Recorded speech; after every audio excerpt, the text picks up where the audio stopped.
crime and a clear crime against international peace and security. But what the Americans and the Israelis have turned around and said is, we need this regime change if there's going to be stability in this region. Do you buy that or not? to their nuclear and missile programs, and then he will threaten the remaining regime figures let's say that the previous attempts of fighting if they try to regime change. And you could add to that Khamenei's death as an additional trophy that allows him to claim victory.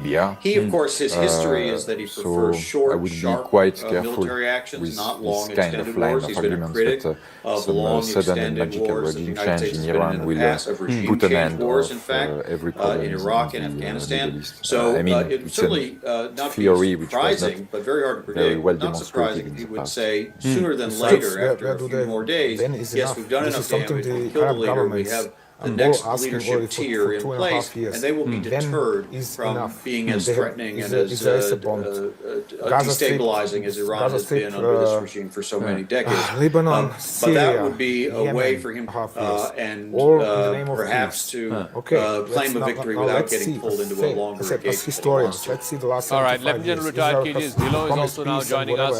Major General retired Rajan Kochar here in our studios. Defense expert Sara Karta, former director with the National Security Council Secretariat.